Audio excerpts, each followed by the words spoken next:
विकास क्रम के तहत इस वीडियो में हम शिकारी संग्राहक समाज के बारे में अध्ययन करेंगे।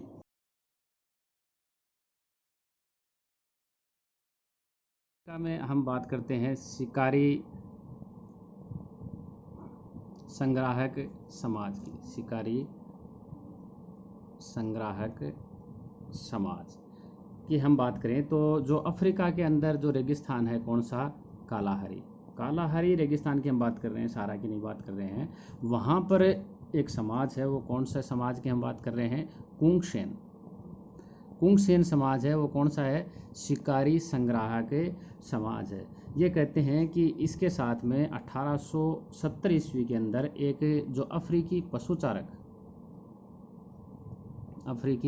पशुचारक के पहली बार संपर्क में आने पर उसने मुलाकात का जो विवरण है उसने दिया है, अपने मुलाकात का विवरण। यानी अफ्रीका के जो कालाहारी रेगिस्तान में रहने वाले कुंगसेन नाम के एक शिकारी संग्राहक समाज के साथ में 1870 में अफ्रीकी पशुचारक सदस्य का पहली बार संपर्क हुआ। तो उसके बारे में, इनके बारे में क्या जानकारी दी शिकारी संग्राहक के बारे में कि बालू की सतह पर इनके अजीब पैरों के निशान थे। पैरों के निशान की हम बात करें तो अजीब लग रहे थे। ये पैरों के निशान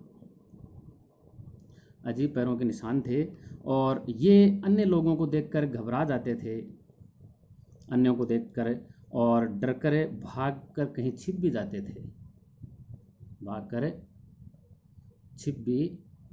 जाते थे, अगर हम बात करें अन्य इसके अंदर, जैसे जेम्स एक व्यक्ति हैं, जेम्स वुडबर्न, मानव विज्ञानी है। ये मानव विज्ञानी जेम्स वुडबर्न हैं और उन्होंने 1960 के अंदर एक इस प्रकार का ही जो शिकारी संग्राहक समाज है, हादसा जनसमूह के बारे में उन्होंने चर्चा की है। हादसा जो जनजाति है, शिकारी संग्राहक समाज है, उसके बारे में बताया है कि ये शिकारियों और संग्राहकों का एक छोटा समूह था। यानी ये एक छोटा समूह था, किनका? शिकारियों और संग्राहकों का। और ये कहाँ रहते थे? लेक यासी क्या थी? एक खारे पानी की विभ्रंश घाटी में बनी झील थी। लेक यासी क्या थी? खारे पानी की।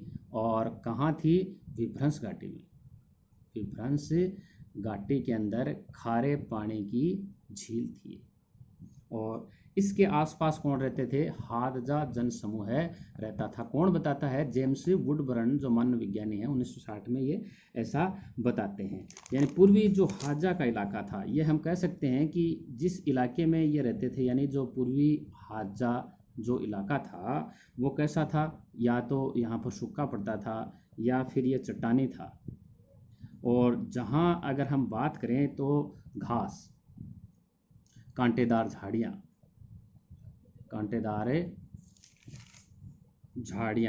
और इसके साथ में ही एकासी के पेड़, यानी एकासियों के पेड़ यहाँ पर बहुत ज़्यादा मिलते थे। यानी बहुतायत में ये पेड़ मिलते थे। और ये जो लोग थे हादजा, ये हाथी को छोड़कर, यानी सिर्फ हाथी का मांस नहीं खाते थे और सभी का शिकार करते थे और सभी का मांस भी खाते थे। तो हाथी का मांस ये लोग नहीं खाते थे। कौन? हादजा जनसमूह है। और जलाभाव या फिर जब सूखे का समय हो जाता था, यानी जलाभाव हो या फिर सूखा हो, तो उस समय पर यहाँ पर जो वनस्पति थी, जैसे कंदमूल, बेर, बाओबाब के पेड़, ये फल यहाँ पर, यानी इनके जो फल हैं ये बहुतायत में यहाँ पर मिलते थे। और ये लोग जो हैं वो अपना शिविर कहाँ लगाते थे? अगर हम शिविर की बात करें, इन लोगों का जो शिविर है, हादजा जो जनसमूह है, जो शिकारी संग्राहक समाज था, वो अपना शिविर खुले मैदान में नहीं लगाते थे। यानी खुले मैदान में न बनाकर ये कहाँ बनाते थे? पेड़ों या फिर चट्टानों के बीच में, पेड़ और चट्टानों के बीच ये अपना निवास स्थान बना सकते थे। और ये अगर हम बात करें तो जमीन और संसाधन इसके ऊपर ये अपना अधिकार कभी नहीं जताते थे। यानी जो जहाँ रह रहा है वो वहाँ की ज़मीन और संसाधन का उपयोग कर सकता है, यानी कोई भी व्यक्ति कहीं भी रह सकता है, पशुओं का शिकार कर सकता है, यानी जो जहाँ रहेगा, यानी जहाँ जिस ज़मीन पर रहेगा वो वहाँ पर पशुओं का शिकार भी कर सकता है। वहाँ जो साग सब्जी हैं वह वगैरह, साग सब्जी वगैरह वो भी वहाँ पर वो खा सकते हैं। अगर हम इन लोगों की बात करें तो यहाँ पर बहुतायत के अंदर जंगली जानवर थे, लेकिन फिर भी इनके लोगों का जो, अगर हम भोजन की अगर हम बात करें तो 80% जो इनका भोजन था वो कैसा था, वनस्पति जन्य था। 80% भोजन इनका वनस्पति जन्य था और 20% ही ये किस पर निर्भर करते थे, मांस और शहद पर डिपेंड करते थे। और अगर हम बात करें इनके शिविर की हम, तो नमी के मौसम में और सूखे के मौसम में इनके शिविर हैं वो अलग अलग रहते थे। यानी नमी के मौसम में इनके शिविर कैसे थे, छोटे और दूर दूर इनके शिविर हैं वो छोटे और दूर दूर फैले रहते थे। और अगर सूखे के मौसम की बात करें तो सूखे के मौसम के समय ये पानी के स्रोत के पास पास और कैसे होते थे, बड़े बड़े होते थे। यानी सूखे के समय पानी के स्रोत के पास पास होते थे और इनके शिविर बड़े बड़े होते थे। शिकारी संग्राहक समाज, शिकारी संग्राहक समाज। बात करते हैं हम वर्तमान से अतीत की ओर, वर्तमान से अतीत की ओर। ये टॉपिक लिखने का मतलब ये है कि जो वर्तमान में शिकारी संग्राहक समाज हैं, क्या उनकी जानकारी लेकर हम अतीत के मानव के जीवन को पुनर्निर्मित कर सकते हैं। यानी वर्तमान का जो शिकारी संग्राहक समाज है और उससे हम अतीत का जो शिकारी संग्राहक समाज है उसके बारे में क्या हम जानकारी जुटा सकते हैं।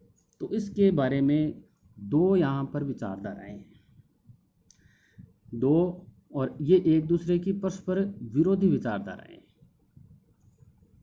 यानी आज के, एक तो ये कहता है कि आज के शिकारी संग्राहक समाजों से जो भी हमें तथ्य मिलें, यानी आज के जो भी ये समाज हैं इनसे जो भी हमें तथ्य या आंकड़े हमें मिलते हैं उनको सीधे जो अतीत हैं, अतीत के जो पुरातात्विक अवशेष हैं उनकी व्याख्या करने में उपयोग किया जा सकता है। यानी अतीत, ये भी जो भी तथ्य या आंकड़े मिले हैं उनसे अतीत के अवशेषों की हम व्याख्या कर सकते हैं। यानी कुछ पुरातत्वविदों का ये कहना है। हम इसकी हम चर्चा कर रहे हैं। जैसे इसका एग्जाम्पल अगर हम देखें कि 20 लाख साल अगर हम पहले की बात करें, 20 लाख साल पहले होमिनिड जो स्थल था, होमिनिड स्थल जो तुर्काना झील के किनारे स्थित था, तुर्काना झील के किनारे स्थित था, उसके अंदर आदि मानवकालीन के निवास स्थान थे। यहाँ पर जो तुर्काना झील था उसके अंदर क्या थे, आदिकालीन मानव के क्या थे, निवास स्थान, आदिकालीन मानव के निवास स्थान थे। और जो सूखे के मौसम में, यानी यहाँ पर ये जो झील है इस झील के किनारे वो कब रहने आते थे, सूखे के मौसम में, सूखे के मौसम में वो आकर रहते थे। और ऐसी पद्धति, यानी इस प्रकार से ही कहाँ रहते हैं, हादजा लोग भी ऐसे ही रहते हैं जिनके बारे में अपन ने चर्चा की है। और कुंगसेन जो समाज है वो भी इसी प्रकार सूखे के समय में झील के किनारे रहने के लिए आते हैं। तो कुछ पुरातत्वविद इस प्रकार से कहते हैं कि पहले के समय भी ऐसा ही होता था कि सूखे समय के लोग झील के किनारे रहने के लिए आते थे और वर्तमान में भी ऐसा ही होता है। दूसरी जो विचारधारा है, ये तो है पहली विचारधारा कि हम वास्तव के अंदर वर्तमान के जो तथ्य और आंकड़े हैं उससे हम अतीत की व्याख्या कर सकते हैं। लेकिन अन्य विद्वान ऐसा नहीं मानते। उनके अनुसार जो सजाती व्रत संबंधी जो तथ्य हैं और जो आंकड़े हमें मिले हैं, तथ्य हों या फिर आंकड़े हों, उनका उपयोग करके हम अतीत के समाजों को नहीं समझा सकते, यानी उनकी हम व्याख्या नहीं कर सकते। अतीत के समाज की हम व्याख्या इसके द्वारा नहीं कर सकते। क्यों? क्योंकि दोनों चीज़ें एक दूसरे से क्या है, भिन्न है। यानी दोनों जो समाज हैं वो एक दूसरे से भिन्न हैं, इसलिए हम इनकी व्याख्या नहीं कर सकते। इसका हम एग्जाम्पल देखते हैं। यानी आज के जो शिकारी संग्राहक समाज हैं, आज के जो शिकारी संग्राहक जो समाज है वो क्या करते हैं, शिकार करते हैं, और शिकार के साथ में क्या करते हैं, संग्रहण करते हैं। शिकार तो करते हैं, शिकार के साथ में संग्रहण करते हैं, और इसके साथ साथ भी वो कई आर्थिक क्रियाकलापों के अंदर संलग्न रहते हैं। लेकिन पहले ऐसा नहीं था, यानी जैसे जंगल में जो भी चीज़ें पाई जाएं, जैसे जो भी चीज़ इन्हें जंगल में मिल जाए, जंगल से इन्होंने ली, और उन चीज़ों का क्या करते थे, ये विनिमय और व्यापार करते थे वर्तमान के अंदर। लेकिन उस समय ऐसा नहीं था, विनिमय व्यापार का साधन नहीं था। और अब क्या करते हैं, जो पड़ोस के किसानों के खेतों में मजदूरी भी कर देते हैं। पड़ोसी किसान जो हैं उनके खेतों में मजदूरी का काम भी करते हैं ये। और इसके अलावा अगर हम बात करें तो ये समाज हैं, ये जो समाज है शिकारी संग्राहक समाज, ये भौगोलिक, राजनीतिक, सामाजिक, इन दृष्टियों से ये हाशिए पर हैं, ये हाशिए पर हैं।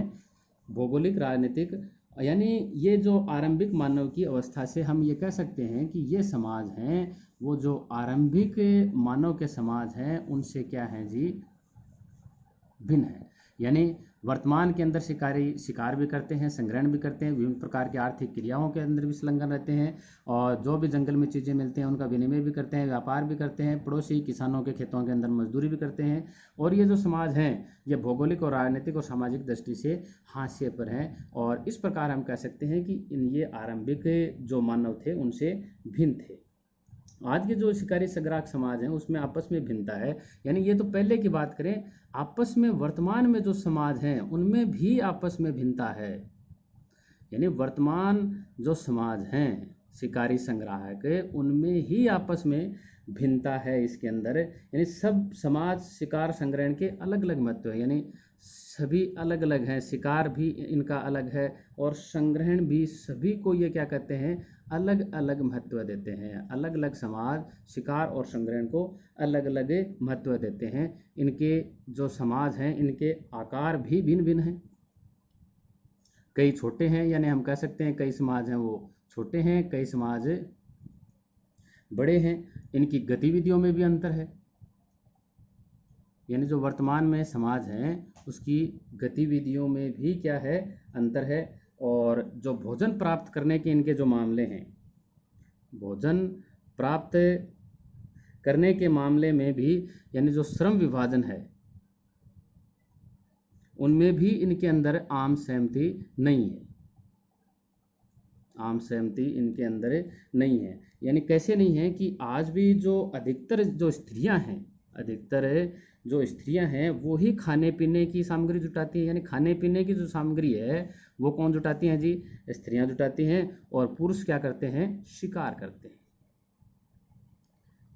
इनके अंदर, अधिकतर समाजों के अंदर। लेकिन समाजों के उदाहरण इस प्रकार के भी हैं जहाँ पर जो स्त्रियां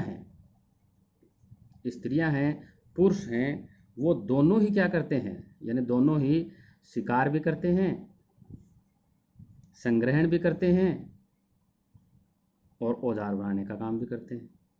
इस प्रकार के भी समाज है।